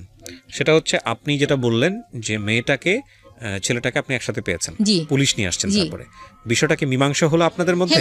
মীমাংসা কি ছিল? মীমাংসাটা ছিল আপনার সঙ্গে থাকবে আপনার হাজবেন্ড না বলে না, আমি এমনি গেছিলাম, আমি তাকে বিয়ে কিছু করি। মীমাংসাটা কি ছিল, রেজাল্টটা কি ছিল? আপনার সঙ্গে রয়েছে, হ্যাঁ আপনার সঙ্গে থাকবে, আপনি সেটা মেনে নিলেন। হ্যাঁ মেনে নিলেন, তার মানে সে ওই মেয়ের সঙ্গে আর যোগাযোগ করবে না। এরপরে ঘটনা সামনে দিকে, আমি আমার ফ্ল্যাটে, আমি থাকতাম দোতলায়, ওর আমার শাশুড়ি থাকতো 3 তলায়। তখন ওরা চলে, মেয়েকে আমার শাশুড়ি রেখে দিলে, সকালবেলা পাঠাইলো। যাই হোক, অফিসে আরো মানুষজন, অনেক ঝামেলা হইলো। এরপর যে আবার করলো কি, সে এর মাঝে তো অনেক ঝামেলা গেছে, অনেক কিছু হয়েছে। আমার মামা শ্বশুরের সবাই আসছে, সবাই আমাকে ভোট করছে যে এই বউ, আমরা যতক্ষণ যদি কারেন্ট না থাকে, এ হাত দিয়ে কোন দিক দিয়ে যা রান্না করতেছে, খাবারও দিচ্ছে, আর হাতের পাখা নামতেছে না। সে আবার কি করলো, ওই মেয়েকে এক পর্যায়ে, এর মধ্যে তো অনেক ঝামেলা চলতেছে, ঝামেলা প্রায়ই হয়। সে কথা বলে, আমি ঝামেলা করি। সে দেখা যায় যে নিচে আমি টিউবওয়েলে পানি খেতাম, সে আনতে যেয়ে সে কথা বলতেছে। সে আসলে পানি কলসিটা টিউবওয়েলে ওখানে রেখে, আমি তো বউ মানুষ, আমি নিচে যাব না খাবারের পানি আনতে, সেই আনতো। তখন সে নিচে যাচ্ছে, হাতিমালি কলেজের মাঠে যেয়ে সে কথা বলতেছে। মাঝখানে যে তখন মেয়ের গলায় বটি ধরছি, সত্য কথা বল, কার সাথে কথা বলছিস, না এই যে জব দিব তোর মেয়েকে। তারপরে বললে পরে সে বলে যে হ্যাঁ হ্যাঁ তুমি বটি নামাও, আমি সত্যি কথা বলতেছি। বললে পরে বলে যে ওর সাথে কথা বলতেছিলাম, কিন্তু আমার দরকার ছিল কথা। আমাকে দরকার তাহলে ঘরে বসে বলতা, আমার সামনে বলতাম, আমি তো কিছু বলতাম না। কিন্তু কন্টিনিউ সে মেয়ের সাথে চালাই যাচ্ছে। আবার কি করছে, যেই বাসায় যে গন্ডগোল হলো, সে কি করছে, ওই বাসা দেখে মেয়েকে আরেকটা বাসা নিছে। তখন আমার তো একটা বাচ্চা আছে, ওকে আমার সঙ্গে নিয়ে যেতে হয়। তখন আমার বেবিটা 3 বছর। তখন ওর মা বলে কি, ছেলেকে অ্যালার্ট করে দেয় যে তোর বউ কিন্তু গেছে, তুই সাবধান থাকিস। ও আর ওই পথে যায় না। আমি দেখি দূতের দাঁড়াইছি যে অটোতে উঠবে, কিন্তু অটোতে উঠে না, যে আমি ধরা পড়বে। তাই এক পর্যায়ে সে অতিষ্ঠ হয়ে, আমি যে তাকে সবসময় চোখে চোখে রাখতেছি, এগুলো সে অতিষ্ঠ হয়ে যায়। তখন কি করে, এক পর্যায়ে সে মেয়ে নিয়ে চলে যায়। বলে আমাকে বলে কি, আমি তো এই কয় তারিখে এসে যাবো, ঢাকাতে যাবো, আমার কাজ আছে। স্যার আমাকে, তার মাঝখানে আমি স্যারকে এবার ফোন দিছি, এমডি স্যারকে, স্যার ও কিন্তু ওই মেয়েকে নিয়ে যাবে, আপনি ছুটি দিবেন না। স্যার আমার, আচ্ছা ঠিক আছে। তখন ওকে বলে যে তুমি তো আমার শুক্রবারেও কাজ আছে, তুমি যেতে পারবে না, বৃহস্পতিবার লঞ্চে উঠবে। কিন্তু এক পর্যায়ে যাই, বাসায় এসে এটা বলে কিছু বলি। তখন ও যেদিন নাকি ফাইনালি যাবে টাকা পয়সা নিয়ে, সেদিন আমি তো জানতেছি, আমি আবার কাছে কি 2টা আমার বাচ্চার কাপড়গুলা আমি নিচে একটা জায়গায় রাখছি যাতে কেউ না দেখে। ও যাবে, আমি এক পাশে যাবো পাশ। তখন করে কি, আমি এদিক দিয়ে নিজে অস্থির হয়ে যাচ্ছি যে আজকে চলে যাচ্ছে মেয়েটা নাকি। আর ওরও খারাপ লাগছে চলে যাচ্ছে, ও ভাত খেতে পারতেছে না। ও করছে কত ভাতের গুলো কত চিনি দিয়ে ঘাটে, ওরও খারাপ লাগছে চোখ মুখ। এদিক দিয়ে আমার মাথা ঘুরাচ্ছে, আমি মাথায় তেল পানি দিচ্ছি, কিন্তু ওকে বুঝতে দিচ্ছি না যে আমি বুঝছি। তখন আমি অনেকটা ছেলেকে লাগাই রাখছিলাম যে ও যখন যাবে, ওর পিস যাবে যে ও কাকে নিয়ে যায়। পরে হ্যাঁ ওই যায় লঞ্চে, দেখে যে 2টা মহিলা, একটা মহিলার বাচ্চা কোলে আর একটা মহিলা বসে আছে চাদর পিছে। পরে তখন আমাকে আবার বলে যে দেখবো আজকে কে আগে ফোন দেয়, যে আগে ফোন দেয় সেই বুঝবো ভালোবাসে বেশি। আমি আচ্ছা ঠিক আছে, আমি তোর ফোন দিই। ও বলে দেখে কি দেখছো, আমি তোমাকে বেশি ভালোবাসি, আমি তোমাকে আগে ফোন দিলাম, তুমি তো ফোন দিলা না। ওর মার কাছে ফোন দেয়, ওরা কই বলে করে দে তো, দেখি না মানে পাশে বাসায় গেছে নাকি, জানে না সেও আমি যে লঞ্চ ঘাটে গেছি। পরে আমি লঞ্চ ঘাটে গেছি, তখন ওই ফোনটা রিসিভ করতে পারি না, গাড়ি শব্দ হয়ে দেখে আমি দূরে যেয়ে ফোনটা রিসিভ করি যে হ্যাঁ আমি বাসায় বাসায় আসছি। পরে আমি যে করি কি, ও তো অনেক লম্বা, ও করছে কি মেয়েটা ওইদিকে মুখ করে বসা, আর ও হলো মুখ করা বসা সিঁড়ির দিকে। আমি সিঁড়িতে উঠা মাত্রই ও দেখে ফেলছে। আর ও খুবই চতুর, এত চতুর যেটা আমি বোঝাইতে পারবো না। ভালো যেমন তেমন চতুর। ও আমাকে দেখে চট করে উঠে গেছে। আমি করছি কি, তখনই মেয়ে কোল থেকে নামাই দিছি। ও করছে কি, মেয়ে নিয়ে যখন আসছে তখন আমি ওই মহিলা, তখন আমি বললাম যে বাচ্চা কোলে, ওর ওই মেয়েটা ওই মেয়ের ভাইয়ের বাচ্চা কোলে। তখন আমি বললাম বাচ্চা নিয়ে কোথায় যাবে, আমি টার্গেট করি নি, বাচ্চা আবার পরে দিবে। তখন আমি ওর ভাবির পাশে আসি, ওই মেয়ে ততক্ষণে করে কি ফোন করে ওর ছোট ভাইদের আইনে ওই বাচ্চা, ওর ভাইয়ের বাচ্চাকে ওকে দিয়ে তারা দুজনে, তার মাঝখানে আমার বাচ্চার বাবা আমার বাচ্চাকে ওর দাদির কাছে দিয়ে টাকা পয়সা নিয়ে মাইতে বলে দেয় যে তোরা বাঁচে যা। তখন ওরা বাসে চলে আসে। তখন তো আমার এমন পজিশন, তখন রাত্রে আমি রাত জেগে 2টা চিঠি লিখলাম, সারা রাত জেগে। আর যতক্ষণ চিঠি লিখছি ততক্ষণ শুধু আমার মেয়ের দিকেই আমি তাকাই, কান্না করছি। আমার শাশুড়িকে, যে আমি 4 বছরে আপনার মন জোগাইতে পারিনি, কিন্তু আমার মা নাই, কিভাবে যে আপনার ভালোবাসা আমি পাবো আমি নিজেই জানি না। কি করলে আপনি আমাকে ভালোবাসতেন। যাই হোক, অনেক ব্যথা পাইছি আপনার ছেলে সংসার করতে এসে, অনেক কষ্ট দিয়েছেন। ও এক পর্যায়ে চলে এসে পরে আমি ঢাকাতে আসি ওকে খুঁজি, আমি কামরাঙ্গীর চরে যে খুঁজি ওকে। এইভাবে কি ঢাকাতে মানুষ খুঁজে পাওয়া যায়? পরে আমি বোনকে ফোন দিই, যখন দেখি নিজের পা আর চলে না, তখন আমার বোন বলে তুই এইভাবে কি মানুষ খুঁজে পাবি, বাসায় আস। বাসায় আসলে পরে আমার দুলাভাই আসে, সব শুনে পরের দিন আমার দুলাভাই আমাকে নিয়ে রওনা হয়। ওদের বাসায় গেলে পরে ওর খালু খালা আর ওদের আত্মীয় স্বজন বলতে ওর চাচা ছিল না, আর ফুপুদের কোনো এলাও ছিল না। আপনারা কোথায় খোঁজেন? আমি না খুঁজে পান না, তারপর কি করেন? খুঁজে যায়, ছবি দেখাই দেখাই খুঁজি যে একে কি দেখছেন, ভাড়া থাকে একে দেখছেন, এভাবে করি না। তার আমার বোনটা বলে এভাবে তুই পাবি না, চল ওদের বাড়িতেই যাই। পরে আমার বোনটা তো জব করে, বন্ধুরা ভাই ছুটি নিয়ে তারপরে যায় আমাকে নিয়ে। পরে ওদের আত্মীয় স্বজন বলতো মামারা, খালি খালারা ছিল, ওদের ফেভারে কথা বলে, ওর মামাদেরও এত অ্যালাউ করতো না মামা। পরে আমি আমার বোনকে নিয়ে আবার ওদের বাড়িতে যাই। পরে এক পর্যায়ে আমি যাই না, আমার বোনের বাসায় থাকে। আমার বোন আবার ওদের থ্রেট করতে থাকে যে আমার বোনকে তোরা কোথায় গুম করছিস, বের কর, নাহলে তোদের নামে আমি কেস করব। এক পর্যায়ে তাহলে ওর মা ফোন করে ছেলেকে বাড়িতে আনে। ও বাড়িতে আসার পর আমাকে একটা মেসেজ দেয়, তোমার সংসার তোমারই রয়েছে, আমি বাড়িতে ফিরে এসেছি, তুমি আসো। পরে আমার বোনটা আমাকে নিয়ে যায়, সকালে আমরা পৌঁছানোর পরে এক পর্যায়ে অনেক আমাদের আত্মীয় স্বজনও যায় ওইখানে, পরিচিত সবাই, আমার দুলাভাইয়ের যারা সার্কেল ছিল তাদেরকে নেওয়া হয়। ওদের আত্মীয় স্বজন আসার পর অনেক গ্যাঞ্জাম হয়। এক পর্যায়ে ওরা আমাকে ছাড়ানোর জন্য টাকা পয়সাও রেডি করে রাখছে ওর মা, আমরা সেটা জানি না। তখন এক পর্যায়ে আমার দুলাভাই ওকে গায়ে হাত দিতে যায়, এত বড় বিয়াদব একটা বাচ্চা আছে যেখানে, সেইখানে আমি বলি কি ঠিক আছে। পরে আমি আমার এক আত্মীয় ছিল মুফতি, তখন আমি বলি ভাই ওই মেয়েকে কিভাবে ছাড়ানো যায়? তখন বললে যে কি একটা দোয়া ছিল, যিনি মুত্তাকিলা মুফাসসিল না কি বললে আমার নাম ধরে, তাছাড়া যত স্ত্রী থাকবে তালাক হয়ে যাবে। তখন আমি ভুল করছিলাম যে এটা যদি করে সে তাহলে ঠিক আছে আমি মানবো। পর এইটা করার পরে সকালে শুকুর আলহামদুলিল্লাহ আমি সংসারে থেকে যাই। আমার বোনটা চলে আসার পরে একদিন থাকে বাসায়, তারপরের দিনই করে কি সে বলে যে আমি নল সিটিতে কাজে যাচ্ছি। ওর মা বলে ও কি কাজে যাবে না, তার মিথ্যা কথা বলে কাজে। আর ও করতো কি, তখন বাসায় আমাদের দোতলায় থাকতো না, তিনতলায় বেশি সময় কাটাতো, কারণ ওইখানে তো অবাধে সে যাত্রা করতে পারবে না, তার কোনো কেউ বাধা নাই। তখন সে ওই মেয়েকে নিয়ে ওই বাসায়, পরের দিন পরে আমি ফোন দিছি, আমাকে তো বলছে যে বলে কি মেজো ফুপুর বাসায় যাবো ওখান থেকে কাজ সেরে। পরে আমি ফোন দিছি, মেজো ফুপু ও কই, নিপাকে ওর সাথে পাঠাই দিন। বলে কি যে কেন কীভাবে তো আসে নাই, আমাকে কেন যায় নাই। পট করে উনার মেজো ছেলে এসে ফোন ধরে, হ্যাঁ ভাবি, উনি আমার ভাসুরই তো, কিন্তু ভাবি বলতো হ্যাঁ ভাবি ও তো আমাদের বাসায় আজকে যাবে না কালকে, আমি করে এক্ষুনি বাসায় পাঠান। আসলে মিথ্যা। পরে আমি আর কিচ্ছু বলিনি। তখন আমি বাসায় রান্না করে মনে উপরে খাই, এর ভিতরে তো বাচ্চা দাদি যা তা খেতে দিতে এই আজে বাজে কথা বলে। তারপরেও আমি তো না খাওয়ার মতোই, হয়তো বা যখন পারি না তখন একটু যে পানি কোনো রকম খেয়ে আসি।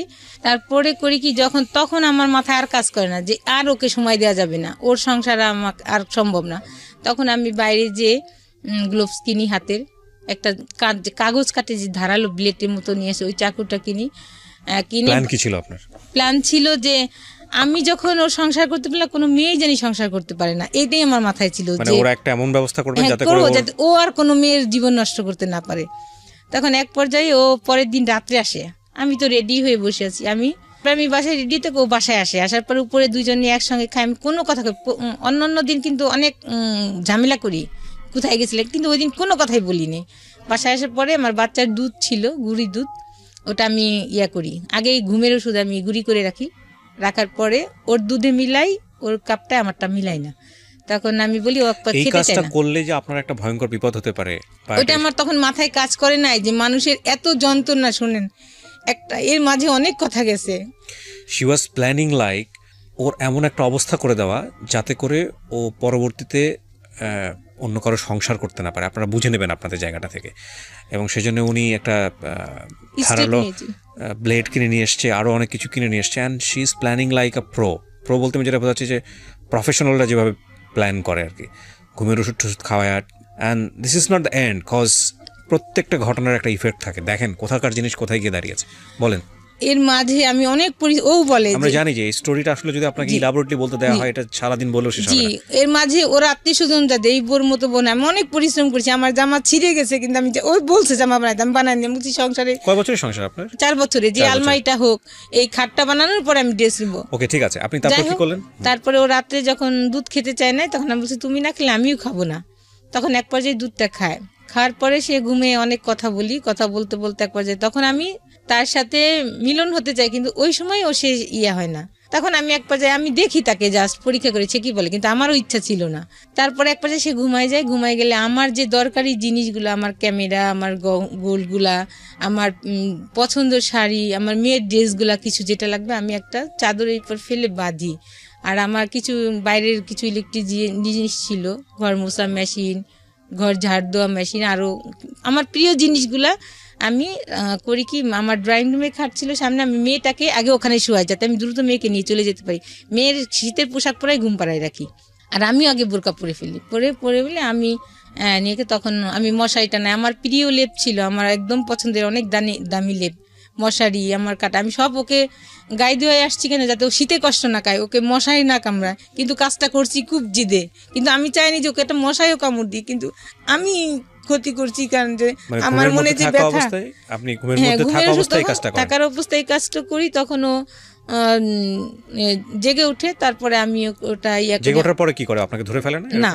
ও চিৎকার করে না বেশি, যাই হোক। তখন সাথে সাথে আমি আমার ওইটা ছুরিটা আমার হাতে থাকে, আমার মেয়েকে আমি নিয়ে আসি। ওর মোবাইলটা আবার আমার কাছে ছিল, ওর মোবাইলটা ওই আমি ড্রয়িং রুমে পড়ে যায়, আমার কাছ থেকে পড়ে গেলে আমি মেয়েটাকে, তখন আমার জুতাও পরার আমার ছিল না, মনে ছিল না, আমি নিয়ে চলে আসি। তখন অনেক শীত ছিল, 28শে ডিসেম্বর 12 সালের।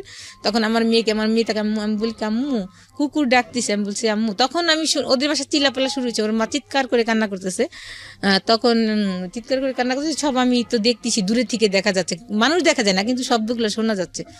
তখন আমার মেয়েকে বলে, আম্মু কুকুরে ডাকে, তুমি করো, আমাদের তো ধরে ফেলবে, তুমি কথা বলো না। ওকে আমি তখন পারে, তখন আমার সামনে দিয়ে অ্যাম্বুলেন্সে নিয়ে যায়, অ্যাম্বুলেন্সে নিয়ে গেলে ওখানে কাজ করতে পারে, ঢাকায় নিয়ে আসে। ঢাকায় নিয়ে আসলে অ্যাম্বুলেন্সে নিয়ে যায় মানে কি, এই ঘটনা ঘটার পর আমি দেখতেছি আমার সামনে দিয়ে নিয়ে যাচ্ছে, আমি তো সাইডে দাঁড়ানো, আমি তো ফ্যামিলি মেম্বার যারা ছিল তারা তো ওই বিল্ডিং এই ছিল, হ্যাঁ 3 তলায় থাকতো, ওরা তখন 2 তলায় চলে আসছে, ওরা তো সবাই বুঝে গেছে যে আপনি কাজটা করেন, সবাই আমি তো অলরেডি নাই, বাসায় নাই, তখন সবাই চলে আসছে। আমার তখন কোনো কিছুই নাই, যে because she doesn't have sense, ওই সময়টাতে সেন্স নাই, আমার এর ভিতরে অনেক কিছু গেছে, জানতে কি বলার না, সেন্সটা না থাকার পেছনে অনেক কথা আছে, এর মাঝখানে অনেক কথা গেছে। আমি অনেকবার সুইসাইড করতে চাইছি, যখনই আমি সুইসাইড করতে গেছি, ফ্যানের সাথে ঝুলতে গেছি, তখন আমার মেয়ের মুখ দেখছি আর বলছি যে শেষ ওকে দেখে যাই। যখনই দেখতে গেছি তখনই নেমে আসছি যে আমি যদি মারা যাই তাহলে আমার মেয়ের কিছু থাকবে না। আর শুনেন, বাবারা কষ্ট করেন না সন্তানের জন্য। আজকের এই গল্পটা যারা দেখছেন ভিডিও, তাদের শুধু একটা কথাই বলবো, যারা এরকম ডিসিশন নিতে যাচ্ছেন, এত শর্ট টাইমে পরিচয়, সেটা ছেলের দিকে হোক বা মেয়ের দিকে হোক, আজকের এই গল্পটা শুনে দেখে তওবা করেন। Don't do this boss, cause it's not your decision, it's a family decision. বিয়ের পরের জীবনটা যে আসলে কি, বিয়ের আগের টের পাওয়া যায় না, এবং এই সিদ্ধান্ত কোনোভাবেই ইমোশনালি, শুধু ইমোশনালি দুজন মানুষকে ভালো করে না জেনে, দুটো পরিবারকে ভালো করে না জেনে নেওয়া উচিত না। একেবারে আমৃত্যু পর্যন্ত আমি এই কথাটাই বলবো, ততদিন রেডিও প্রোগ্রাম করবো। Do not do this please. তারপর কি হলো? তারপর ওকে নিয়ে ঢাকাতে আসে। ওই দিনই আমি অনেক কুয়াশা থাকে, ওই দিন আমি আমার বোনের সাথে কন্ট্যাক্ট হয় শুধু, আর কারোর সাথে আমি কথা না বলে ফোনের সাথে কন্ট্যাক্ট করি, ফোনটা স্টপ করে দিই। তারপর একটা অটো আমাকে একটা আমার জায়গাটার নাম মনে নেই, বাস স্টপিটে আমাকে দেখে যায়, আমার বাচ্চা সহ। তাকে আমি অনেক শীত, আমি বসে থাকি, কেউ থাকে না, গার্ডরা থাকে, ওখানে বসে থাকি। তারপর একটা সকাল 6টার দিকে বাস আসে, একটু দেরি হয় বাস আসা, কারণ কুয়াশা ছিল অনেক। আসলে পরে তারপরে আমি গাজীপুরে যাই, গাজীপুরে আমার বোনের ওখানে বাড়ি আছে, ওখানে যাই, আমাকে রাখে প্রথম। পরে আমার বোন ওই দিনই ওই ঘটনাটা সবাই জেনেও ফেলছে, পুরো এলাকায় জানা হয়ে গেছে। পরে আমার ফ্যামিলিতে জানছে, আমার বোনাই তো অনেক রাগ আছে, কিন্তু আমার বোনাই রাগ মানে এদিক দিয়ে রাগারাগি তো, কিন্তু আমার বোন বলতেছে আমার বোনকে আগে বাঁচায় আসি যেটা হোক। তখন আমাকে গাজীপুরে তার বাড়িতেও রাখে নাই, পাশের সাইডে একটা ভাড়া করে রেখেছে। তখন অনেক দিন ওখানে ছিলাম, প্রায় 15 দিন। আমার বোন গাড়িতে করে খাবার দাবার সব পার্সেল দিছে। যখন রাতে কুকুর ডাকতো, আমার মেয়েকে আমি বুকে জড়াই ধরে রাখতাম, মানে এইভাবে পুলিশ আসতো, খালি সারাদিন এটাই মনে হতো। তারপরে আমার মেয়ে দিনের হলে দাঁড়ায় থাকতো, যে আম্মু, আমি বলি কি আম্মু দাঁড়ায় থাকে না, পুলিশ আসবে। বলে কি আম্মু, আমি দূর থেকে দেখি, আমার আবুজি যখন নামাজ পড়তে যাবেন আমি দূর থেকে আবুজিকে দেখবো, আমাকে পুলিশে ধরতে পারবে না। আর যাকেই দেখতো তাকেই বলতো যে তোমরা কি আমার আবুজিকে দেখছো। ততদিনে কি মামলা হয়ে গেছে আপনার নামে? আপনি কিছু জানেন যে পুলিশ বা এরকম? হ্যাঁ, আমাদের বাড়িতে পুলিশ গেছে, আমি তো সংবাদ পাচ্ছি, আমার ফোন স্টপ করে ফেলেছি। পরে যে তখনই মামলা করে দিয়েছে বিষয়টা নিয়ে, তারপরের দিনই 29শে ডিসেম্বরই তারা মামলা করে দিয়েছে। পরে আমার বোন, আমার মেয়েটা টাইফয়েড হয়ে গেল বাবার টেনশনে, জ্বর হতে হতে পরে আমাকে ধানমন্ডি ক্লিনিকে আমাকে মেয়ে নিয়ে ভর্তি করলো। এর ভিতরে আমার বোনের ছেলে কেউ আমার সঙ্গে যোগাযোগ করে না, বলে যে ও যেন বাসায় উঠতে পারে না, এমন একটা কাজ করছে। দেখা যেত বিয়ে করছে আর অন্য প্রসেসে যাওয়া যেত। তখন এক পর্যায়ে আমার বাচ্চাটার এত খারাপ অবস্থা, অ্যানালগে সে দিতে দিত না, ইঞ্জেকশন দিতে দিত না, স্যালাইন দিতে দিত না। তখন ডাক্তাররা পাশের রুমে যেয়ে বলতো যে আমি তোমার আব্বুজি চকলেট নিয়ে আসতেছি, তুমি স্যালাইন না, আমি এক্ষুনি আসবো। এইভাবে ডাক্তাররা অন্য পাশে যে ফোন দিলে কথা বললে সে দিতে দিত। তারপরে এক পর্যায়ে আমার বোনটা কান্না করে যে ওর মেয়েটা মারা যাচ্ছে আর তোমরা যাও না। তখন আমার ভাগ্নিটা মেডিকেলে পড়ে, তখন তারা যায় সবাই। আপনার মেয়ের যে অনেক ধরনের সাফারিং এর মধ্যে দিয়ে যাবে পুরো লাইফে, সেটা আমাদের দর্শক যারা আছেন, আমরা যারা আছেন সেটা জানি, কিন্তু এই ঘটনার প্রেক্ষাপটে আপনাকে কি কি ফেস করতে হলো সেটা হচ্ছে আমাদের কনসার্ন এখন। আপনি এই ঘটনার পরে এক অর্থে পলাতক অবস্থায় আছেন, ওনারা মামলা করে দিয়েছে আপনি যেটা বললেন। তারপর আপনার ঘটনাটা কি দাঁড়ালো? পুলিশের কাছে অ্যারেস্ট হওয়া বা অন্য পরে আমার বোনরা হাইকোর্টে আমাকে নিয়ে যে আমার বাচ্চা সহ আমরা ছিলাম জামিন। তখন হাইকোর্ট কি করলো, দুইজন জাজেস ছিলেন, জাজেস দুইজন আমার বোন দুইজনকে দিলেন জামিন, আমাকে দিল। মামলায় আসামি কয়জন করেছিল? 3 জন।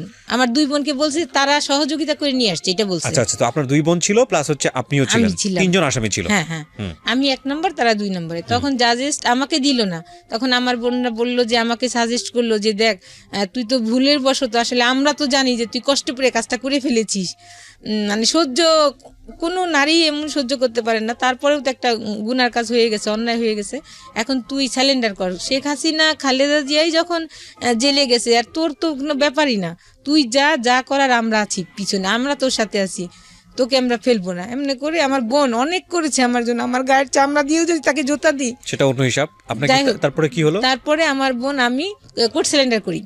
কোর্টে সারেন্ডার করেন আপনি? কোর্টে স্যালেন্ডার করি, যে আমাকে কাস্টডিতে দেয় অনেক উকিল, কিন্তু ওদের সিটি, ওরা সবচেয়ে হাই লেভেলের লয়ারকে দাঁড়ায়, 10 জন 12 জন করে দাঁড়ায়, আর আমার সে 2 জন গেছে, আমার বোন চিনে না কোন লয়ার ভার কোনি, তখন আমাকে দেয় না। তখন সব কেসেই সাক্ষী আছে ওর মা, ভাই, প্লাস যত উকিল হবে, ওর প্রসঙ্গ নেই হলে পরে সবাই তো জানে এটা। তাহলে কিন্তু আমি চিৎকার করে ম্যাজিস্ট্রেট বলি, স্যার আপনি নিজে চোখে দেখেন।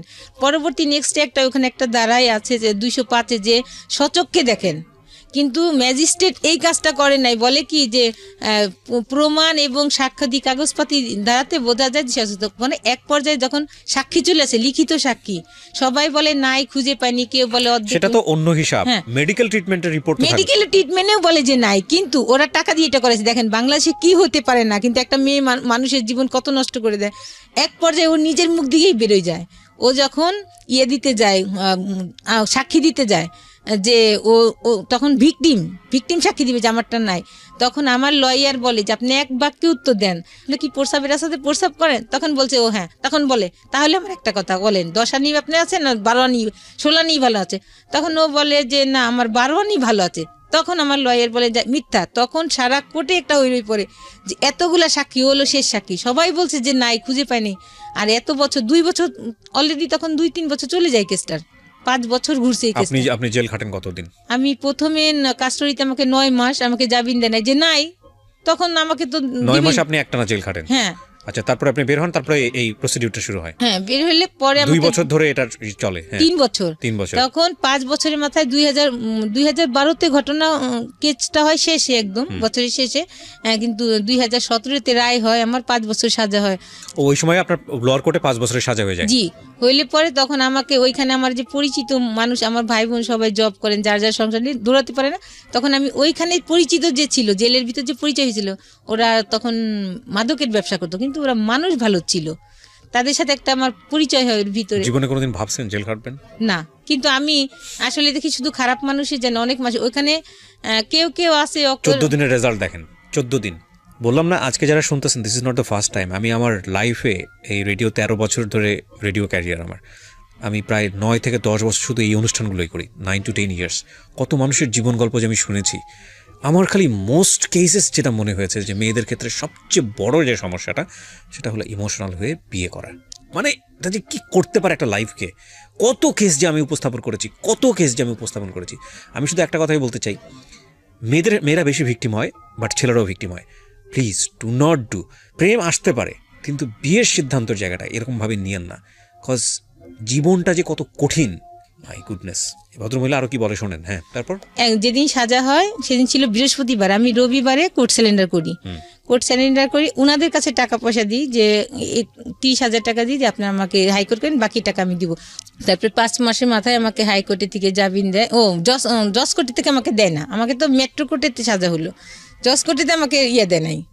কিন্তু আমি জজ কোর্টেতে কিন্তু 5 বছরের সাজা আমি জজ কোর্ট থেকে পেতাম, আমাকে দেয় নাই জামিন। পরে আমাকে হাইকোর্টের থেকে জামিন দিলে জজ কোর্ট থেকে আমি চলে আসি। পরে ওই সময় আমি যখন জেলে ছিলাম 5 মাস, ওই সময়টা আমার বাচ্চা পানিতে পড়ে গেছিল, তখন আমার বাচ্চা সাঁতার জানতো না, আজকে আমার বাচ্চা এই পর্যায়ে থাকতো না। আমাদের একটা ভুলের কারণে একটা নারী হয়ে নারী সংসার এবং আমাদের সন্তানগুলো শেষ। আপনি বারবার নারীর কথা কেন বলছেন বলেন তো? আপনার যে জামাই, হ্যাঁ পুরুষ, আপনি তার কথা কেন? ওই নারী যদি না জেনে শুনে আসতো তাহলে আসতো না আমার কথাটা। এটা আপনার 100% ভুল ধারণা। এই চিন্তার জায়গা যদি আপনি ডেভেলপ না করেন তাহলে হয়তো আপনার জীবনে আবারও ভুল হবে, আল্লাহ মাফ করুক। প্রথম কথা হচ্ছে যে আমার চারপাশে তো ভুল করার মতো অসংখ্য এলিমেন্ট আছে। তো তার মানে কি বিষয়টা এরকম যে আমি ভুল করব, কেউ একজন এসে আমাকে জোর করে ভুল করাচ্ছে? আমরা তো সবাই অ্যাডাল্ট। মেয়েটার দোষ দিয়ে লাভ কি? আপনার হাজবেন্ড তো থাকা অবস্থায় গেছে, যদি আপনার কথা সত্যি হয়ে থাকে তো দোষটা আপনার হাজবেন্ডের। আল্লাহ পাক আমার ইবাদত কবুল। আর আপনাদের ইন্টারনালি কোনো প্রবলেম ছিল কি না ছিল সেটা তো আপনারা ভালো জানেন, আল্লাহ ভালো জানেন। সেটা ওইটা নিয়ে আমরা বরং ওই মেয়েটাকে দোষ না দিই। মেয়েটা যদি দোষ থেকে থাকে তাহলে মেয়েটার চিন্তা করা উচিত ছিল যে হ্যাঁ এই সংসারটা, একটা বাচ্চা আছে, এই সংসারটা টিকে থাকা উচিত, এটা আমি আপনার সাথে একমত। কিন্তু এটার মানে এরকম না যদি আপনার হাজবেন্ডের স্বভাবই এটা হয়ে থাকে তাহলে ওই মেয়েটা না থাকলে আরেকটা মেয়েকে সে বেছে নিত। চলে আসছি, এই যে ক্লুটা ধরতে পারছেন। আমি তখন চিন্তা করলাম যে এই মেয়েটাকে আমি আত্মীয় স্বজন সব ঝামেলা করে ধরে কেস কাবারি দিয়ে আমি একে বাদ করতে পারি, কিন্তু এই আবারও যাবে। আচ্ছা, আমি যে প্রসঙ্গে জানতে চাই, আপনাকে 5 বছরে যখন সাজাটা দেওয়া হলো আপনি হাইকোর্টে মামলাটা নিয়ে গেলেন, হাইকোর্টে নিয়ে আমাকে জামিন দিল, এখন জামিনে আছি আমি, এখনো জামিনে আছেন। তার মানে এই মামলাটা এখনো চলছে এবং এটা কবে নাগাদ রেজাল্ট আসবে, কি হবে না হবে আপনি জানেন না? জানি না। এমন হতে পারে যে আপনার সাজা হয়ে যেতেও পারে। আমার বহাল রয়েছে। তখন আমি এইবার চাইছিলাম যে আমাকে পার্মানেন্ট জামিন দিতে, কিন্তু পার্মানেন্ট জামিন আপনাকে দেয় নাই, আমাকে 1 বছর দিয়েছে। 1 বছর। তার মানে এই মামলাটা কত বছর যাবত চলছে? 2012 সালের ডিসেম্বর, 29 ডিসেম্বর থেকে। আপনি আমাকে সহজ কথা এক লাইনে বলবেন, প্রত্যেকটা মোমেন্টে মনে হয় না যদি 5 বছরের সাজা হয়ে যায় কি হবে মেয়েটার? হ্যাঁ, সবসময় মনে হয়। তার মানে উনি বাইরে আছেন কিন্তু আলটিমেটলি ভেতরে, উনি মনের ভিতর থেকে উনি জেলে আছেন। আরেকটা যেটা কথা বলি, আল্লাহ সত্যই সবার জন্য আছেন। আমি সবসময়, আমি 5 ওয়াক্ত না, আমি বেশিরভাগ ওখানে যখন থাকছি শুধু জায়নামাজি আমার কাজ। আমাকে সবাই বলতো যে কে খালি জায়নামাজিই বসে থাকে। আপনিও তো মামলা করেছিলেন।